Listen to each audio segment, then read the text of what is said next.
Good to see. It looks like you're in the car today. Yes, sir.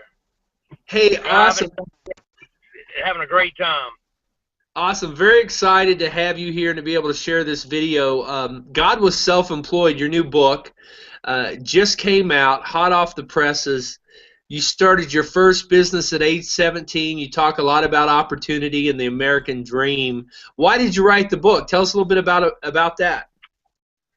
Actually, back in the '90s, when I was I was working with the Amway business. It was my first take in network marketing, and I had been doing well, been succeeding, having some real good success with that. And actually, I had just God gave me the idea for the book. He gave me the title and said to write a book called God Was Self-Employed. And there it is. I started on it in the '90s. Let life get in the way. Stuff happens. We all experience it. We've all seen it. But the beautiful thing is the dream never left.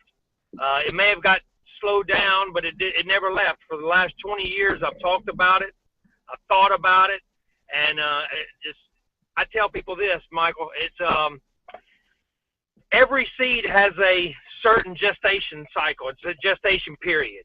Corn's 120 days, cotton something else. For a child, it's 9 months. Every seed has a certain specific cycle. It just so happened that the seed of that book was 20 years in gestation. So that's a good point to never give up on a dream. You talk a lot about not giving up on your dreams, and I saw you quoting Donald Trump recently. He said, "You've got to think anyway. Why not think big?" And you're always motivating people to think big and follow their dreams. I know you and your wife have traveled all over for business. You've been able to write it off, but you've also been out there prospecting and finding new people that want to go into business and work for themselves. Tell me a little bit about, you've been getting some great reviews on this book at godwasselfemployed.com.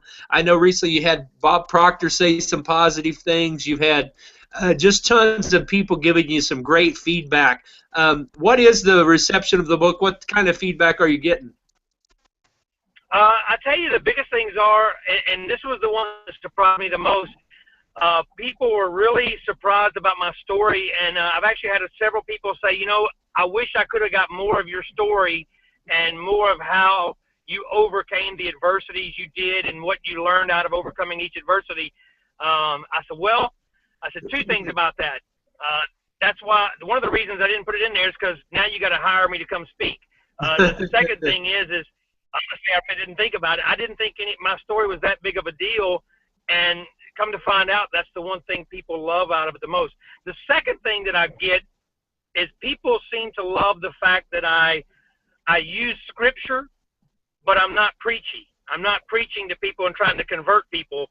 I'm just using it to teach them how to be successful and actually apply it. That's the difference, is I actually take the scripture and I show people how to apply it to get results.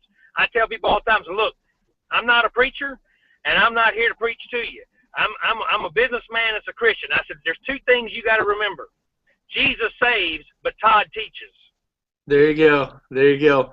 Well, like Jesus, you're definitely motivating people at godwasselfemployed.com, and people can have you come speak. What do you speak about when you go out and speak to groups? Who do you talk to, and what's your topic?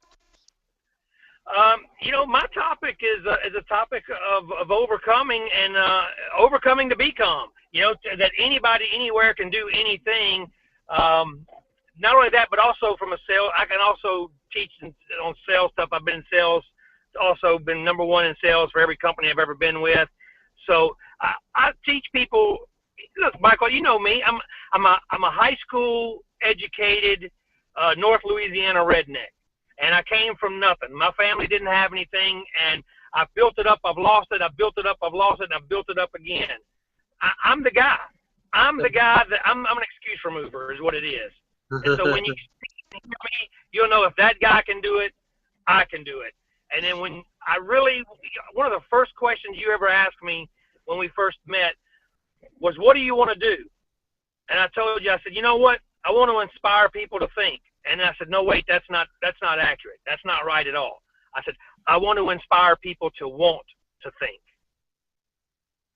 You know, you talk about the recent economic depression in America, and you talk about people really finding opportunities, and you're out there motivating people. How do people get a hold of you? How do they find you, Todd?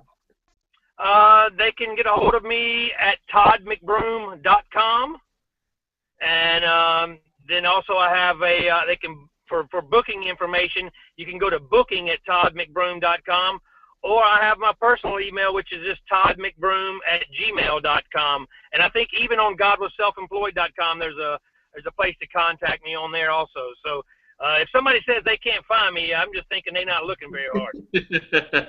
You're all over social media. You're out there. Talk to Todd. He'll inspire you and motivate you no matter what business you're in, or speak to your groups and talking about sales and getting your teams motivated to find new prospects. God Was Self-Employed. It's a great read. It's impactful. It's inspiring. It's motivational. Hey, Todd, thanks for taking time out of your busy schedule. It's 104 pages. It's 104 pages. Yeah, that's exactly right. It's a quick read. And you know, this is really great to share with your teams. You can put this in the hands of your top 12 leaders and get them motivated. Todd, I want to thank you. I know you're a busy guy, and we're going to be sharing this on our website and blog and encouraging people to get God Was Self-Employed and follow you online.